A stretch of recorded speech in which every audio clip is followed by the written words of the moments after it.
What's up, everyone? Good morning, wherever you are, or good night if you're winding down for the evening. Today, we're going to do a slightly different video. We're going to do a what I read in a week and review of all the books that I've read.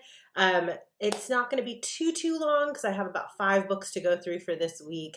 So wherever you are, definitely grab your drink of choice and come join me as we talk about all things books on this channel. And today specifically as we talk about what I read in a week. So the reason I wanted to do this is because I felt like I did quite a few different genres this week and there were just some fun selections. So I thought I would pop through them with you guys. So first and foremost, I know many of us are mystery readers. We love a good mystery thriller vibe, but I've never really done a cozy mystery before. This was kind of like one of my first introductions. I recently discovered that another book that I've read, it technically does fall under that category, which was Dial A for Aunties, and I really enjoyed that book. This particular book was actually selected by one of my book clubs, Paper and Glam, which is run online by a wonderful, wonderful woman named Lisa Marie. And she basically puts polls out where we get to vote on what we want to read for the year. And this month happened to be the Cozy Mystery Breakfast at Honey Creek Cafe. So to start off with, I have to say this book was adorable. I was surprised by how much I enjoyed this book. I will say it felt more of a romance to me than a true mystery, where the mystery was just kind of like a side murder mystery happening without like a true plot point being the murder itself or the mystery itself. So basically, the concept of this book is you're in this small town. There's a wonderful mayor who's loved by all of her constituents, and she and her family have been in political office for a while now, and she's recently taken over the office. They live in the town of Honey Creek, which is located in Texas. So again, specialty for me since Texas is home for me, or the area where I was born and raised, I should say. So that being said, it was special already for that reason for me. Outside of that, we have multiple different plot characters that kind of come together throughout the course of the story. So we have a wandering gentleman who has gone through something very tragic in his life and is now trying to find his root, his purpose, if you will, in life. And he ends up coming back to the town where he grew up, where his parents used to be preachers. And so he has very much taken on that role, trying to see if that's something that he's truly interested in. So he comes rolling into town to meet with the mayor and decides that he's going to take on the role of the parishioner. And in his storyline, he comes across the woman who's doing everything for the town. She's a little bit of a spitfire, and so we kind of get to see their story. Then, meanwhile, the whole murder mystery, cozy mystery vibes in this story comes from the fact that the main female protagonist, who is the mayor of the town, has been seen around with this gentleman, and now he's suddenly missing. And there's a question mark of whether or not he's dead, where did he go, whatever. And so her brother actually happens to be a ranger, and he has a friend who's in training who he sends undercover to the town of Honey Creek to help his sister root out where this man is, if he's still alive, or like what happened. And so we get to see that little plot line, and that's kind of your murder mystery vibes that you get from this story. Then outside of that, you also have a secondary, or a tertiary, I should say, set of characters who are a young male and female who are in this end of their senior year, coming from very different backgrounds. She comes from a home that's like rich and, you know, very well known in town, and he comes from a home where he doesn't have the best parents. They're very negligent of him, and he's kind of trying to make his own way in life and follow his brother's footsteps. His siblings have all gone into the army, and so he kind of wants to make it on his own. And he starts off in the book as a promoting Uber driver, and it's very cute, very entrepreneurial character. And we also get to follow the story of him and this girl. At the end of the book, everything kind of gets tied together in that cozy mystery moment where all the characters kind of come together. But the thing I liked about this book is the mystery almost was a secondary character of the novel to allow you to better appreciate the small, quirky town. So if you're a Gilmore Girls fan, you know, if you're into Heart of Dixie, like those types of shows, anything that's like cozy, comfy vibes, anything that's like small town vibes, this is a book for you. It definitely has some mystery plot twist to it, but being a cozy mystery, I understand why it's a cozy mystery, because honestly, it's very, very sweet. It's very, very like found family vibes, and it's very much like small town vibes with a mystery subplot as well. So I will say, I think Jodie Thomas really delivered for me, especially because I was new to the genre and I walked in completely blind. This was a solid 4-star read for me, and I would definitely recommend it to anyone else who's looking to get into that cozy mystery era of their life and reading. That being said, if you are a cozy mystery reader, I have, as I mentioned, very recently been introduced to this genre and would love to hear any recommendations that you guys may have. So if you do have any books that you think I should be reading that kind of fall into this genre, definitely leave a comment below and I will have to check it out. So that was book number 1. The second books and third book that we read is actually based on the Bridgerton series. So for me personally, with every every season that Bridgerton has dropped, I have been interested in reading the book. And so, as you guys know, in February of this past year, I sat down and I was like, I'm gonna read The Duke and I'm gonna do it. And I have to say, I adored that book. It was so enjoyable. It was so cute. I think all the brood of the Bridgerton characters, all the siblings are just so funny and so cute to read, and their sibling competitions and rivalry, and yet the innate love that's there between them is so cute. And I also love the character of Violet, the mom, who is just like, in my opinion, brilliantly written. I think Julia Quinn did a phenomenal job with the character cast in this book. Lady Whistledown's character was also really fun and interesting to read as like one of the original Gossip Girls that ever came out, especially given the fact that this series was released back in like 1998. So it's insane to think. I decided with Bridgerton season 4 coming out that I really wanted to jump into Romancing Mr. Bridgerton, but I did want to catch up with the other books. So far this month, I have read Antony's story, Benedict's story, The Viscount Who Loved Me, An Offer from a Gentleman, and then now Penelope and Colin's story, which is a Romancing Mr. Bridgerton, and then also Eloise's story, who's one of my favorite characters, which is To Sir Philip with Love. And so, having been able to enjoy that series so much, I have just now finished Eloise's story. In fact, I finished it yesterday.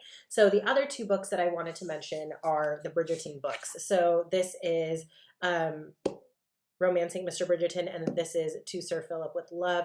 These particular book covers I've talked about before, but if you haven't seen some of my other videos, these are the Illumicrate special editions, and when you put all of the book spines together, it makes the Bridgerton house, and I just absolutely love that. I also like the fact that all of these books have the beautiful foiling on them, and I recently actually had the opportunity to go to a event at the local library where I live, where Julia Quinn was actually visiting. And so we got some time to hear her interview and talk to her and get some footage of that. I do plan on doing a full Bridgerton video where I go through my feelings of all the different books, maybe throw in some clips of Netflix and compare that to the book, and also add that little clip with Julia Quinn herself, the queen herself, describing her experiences with writing these books and kind of her inspiration and her thought process behind it all. And I had mentioned this in a previous video as well, but when we went with my brood of books because, of course, I mean, I was going to meet the author. I wanted to get them signed. And they very strictly told us, the organizers, that only 2 books could be signed that day. However, when we got to the front, Julia was so sweet. She was literally like, well, if it's just my signature, I'm happy to sign all of them. That doesn't take time at all. And then she still offered to personalize one of the books for me. So that was very sweet of her. So I am thoroughly enjoying that. Within this Bridgerton series and realm and world as well, I also plan on reading the book on Queen Charlotte, which was recently done as a separate mini season for Bridgerton, like right before this 3rd season of Bridgerton released. That was actually really interesting to hear about too, because Julia had mentioned she wrote that book based on the script, that it wasn't a pre-written book. So I'm also very curious to see that book, and it was really fun hearing her thought process on how that all came about. So definitely looking forward to posting that video for you. It'll probably take me like another week or 2 before that video is up, so you're probably looking at that early in June for that video to drop, but I am excited to get that out for you guys as well. But that being said, these books were incredible. I mean, for me personally, Penelope's character is one of my absolute favorites, and so it was really enjoyable to read her her love story with Colin. And then as far as this book goes, I really enjoy Eloise's character too. I think she's a little spitfire, and she just has so much curiosity and so much tenaciousness and so much interest in just like jumping into things and taking control of her life. And of course, as always, we got to see all the brothers as well. So Anthony, Colin, Benedict, and Gregory all make an appearance throughout the course of the book. And in general, just such a beautifully written book.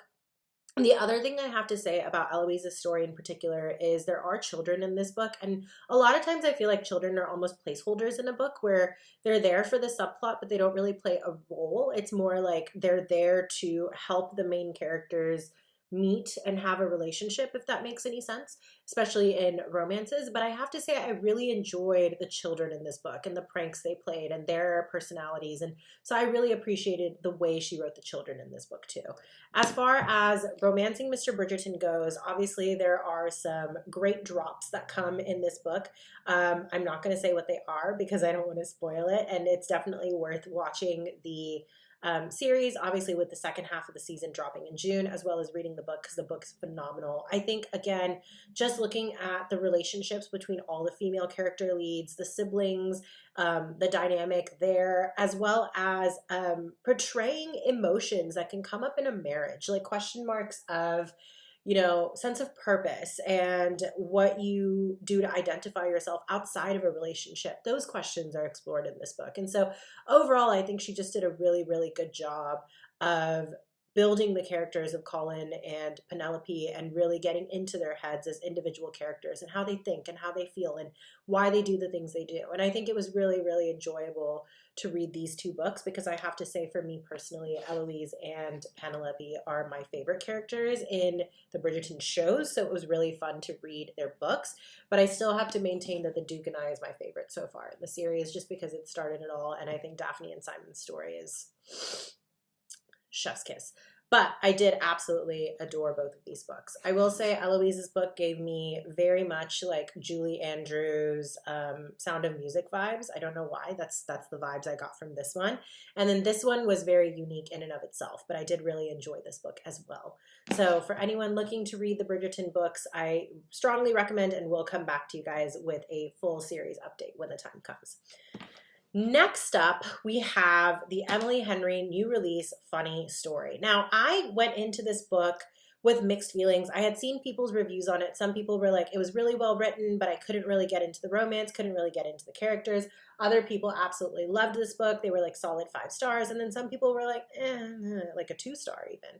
So I wasn't sure what I was going to be feeling when I read this book. I also got this book delivered a little bit later than many of the other readers out there because I decided that I wanted to wait for the British version to get to me. So while the book was released in April, I did not receive my physical copy of Funny Story until beginning of May, end of April timeframes. And so I knew I wanted to read it this month. I just didn't know when. So I finally decided to take the plunge recently after I finished the book Rain, which is the 4th book in a series. I'm in the middle of a lot of series right now. So we're also just trying to wrap up the series. That's also what's going on here. But I was able to finish Rain. And then so I was like, okay, now it's time to dive in. And I got to read Funny Story. This book made me laugh out loud. This book made me cry. This book made me feel all the feels. And I personally love the two of them in their relationship. I do think it's a very interesting premise. So the premise of the story is basically Daphne, our main protagonist female lead, is engaged to be married, and she's getting ready to marry this man, and she's so excited for her wedding. He happens to have a best friend who is a female, and he goes out for his bachelor party and thinks to himself, well, I should actually be with my best friend who is a woman, not with Daphne, and I'm doing her a favor by calling off the wedding before we make a huge mistake. So he and his best friend run off, and now Daphne is left on her own, blinking into the wind because she was living in his house. So now she has to pack up, leave, and find a totally new living arrangement. Lo and behold, the fiance who ran off with his best friend, well, his best friend's ex-boyfriend now has an open bedroom. And so the two of them end up living together. And so the story follows the characters of Miles and Daphne as they go through this very traumatic experience that they're both facing where their loved ones have basically disappeared on them and left them in a lurch. And now they're learning about each other and getting to know each other and developing a friendship and helping each other break out of that trauma and that sense of confusion and that inability to trust. And I think in general, it was just really nice to see the metamorphoses of Daphne's characters, a lot of the realizations that she comes to, her relationship with other females in the book, her relationship with her mom in the book, her relationship with Miles in the book was very enjoyable for me personally. Also, I have to say the relationship between Miles and Daphne made sense to me. I know a lot of people are like, there's a little ick factor there, and I know a lot of people really struggled because they were like, they were better off as friends. But I think the way that Emily Henry wrote their first meeting and like how Daphne responds to him, their interactions from the beginning, like it always felt a little flirty to me. So I think for me, it wasn't that hard to dive into that relationship. So I did enjoy that aspect as well. But I have to say, she did it again. This was definitely a 4.5 read for me. Not quite 5 star. There were moments that I was like, I don't know about that. Or like there were moments when like with the ending or the way that things were wrapping up throughout the book, I was like, I would have done that maybe slightly differently for all the feels. But I do think like Emily Henry is one of those authors where I will never miss out on a chance to read her book. Just like Lynn Painter. Like I will never not read a Lynn Painter book. And I think it's just because these authors have this way of creating a story where it's very easy to fall into the world and it's very easy to fall in love with the characters and like really understand them. And I think given the fact that the book is like what, 300 and something pages, yeah, given the fact this is a 384-page book, the way she writes the characters and the way that I was able to relate to them is just impressive. I think she just has a way with words and paper, and I am here to eat it up every single time. So would definitely, definitely recommend. Really, really, really enjoyed Funny Story for a contemporary romance vibe. Anyone who hasn't read Emily Henry, I also recommend all of her other books if you have not read them and you're into the romance genre, especially if you want strong women leads that are going through their metamorphosis period as well. And I like the fact that the story in this one as well doesn't focus on the man as like being the reason that she changes. Like that's not true. Like she appreciates him and he does a lot for her to get there.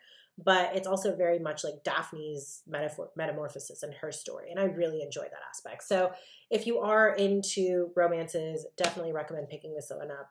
Definitely wonderful book, 4.5 stars, would recommend. Last but not least, we have a romantasy. So I have A Fate Inked in Blood. Now, this was a book that was recently released.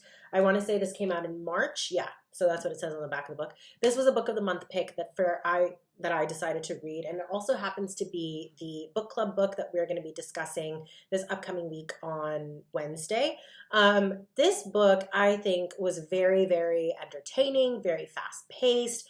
It was definitely enemies to lovers vibes, which was really nice. The ending of the book leaves you on a cliffhanger, so I'm definitely excited for the second book in the duology.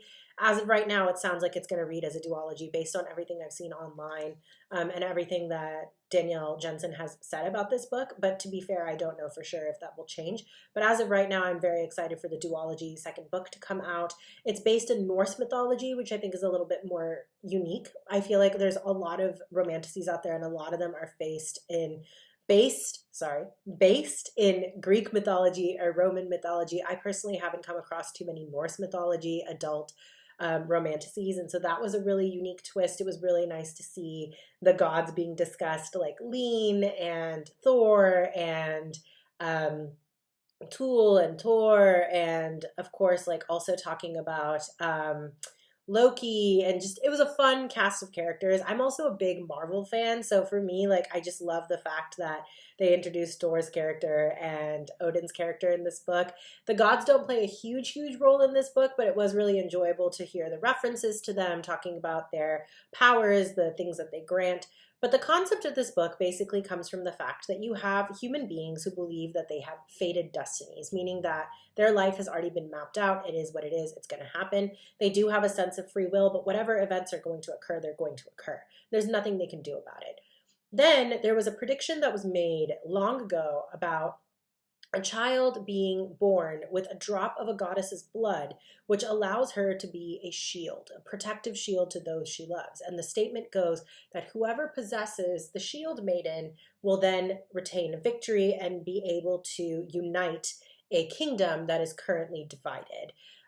So this girl, when she's born, she happens to have that magical blood in her. She goes out of her way to hide it, protect her family, keep everyone safe. And then she's put in a position where, unfortunately, she calls upon that power. And now the king of her realm, the Jarl of her realm, has covetous eyes for her because he believes that he's the one destined to become the king that unites all of the kingdom together. And so she is dragged along for this journey. She has a warrior spirit. Her dad used to be servicing in the army, as is her brother, I should say. And so she's always wanted that opportunity, but she was married off very young, and now she's given this opportunity to make a difference. And it's all about her journey and her growth and her coming to terms with what's within her, as well as kind of looking at some of the other unfated characters. So we talked about how the basic humans in this book believe they have fates that are predated and pre-predicted. However, the characters in this book, the children who have a drop of a god's blood in them, are said to be the unfated. They can basically rewrite history depending on their choices and their will. And so that's obviously also why the Shield Maiden is so important in this book, and that's why so many people want control of her.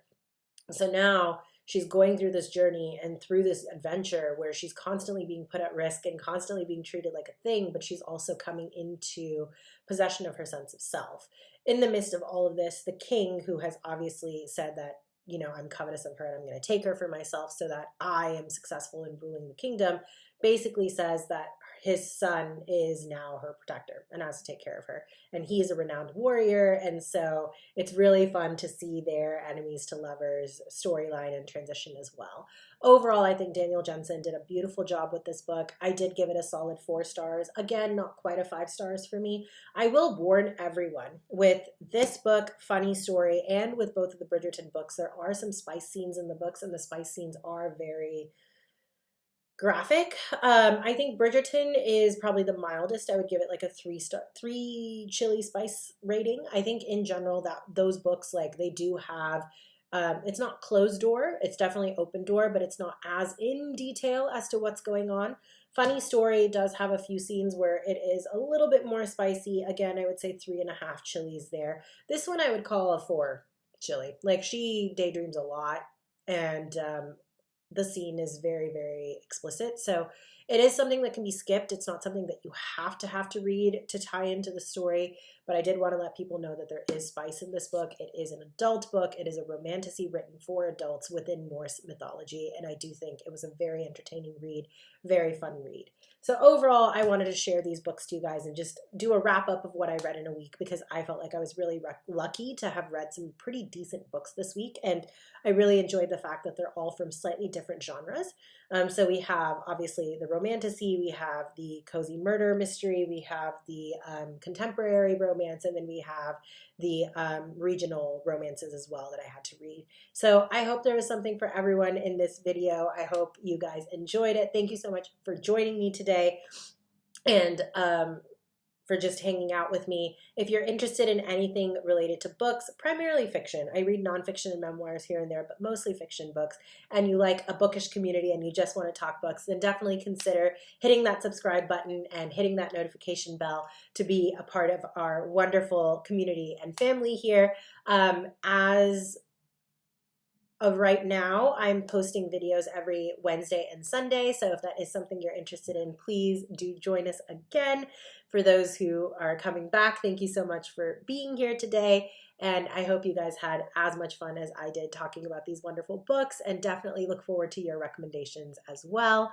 Until next time, I'll talk to you later. Bye, guys.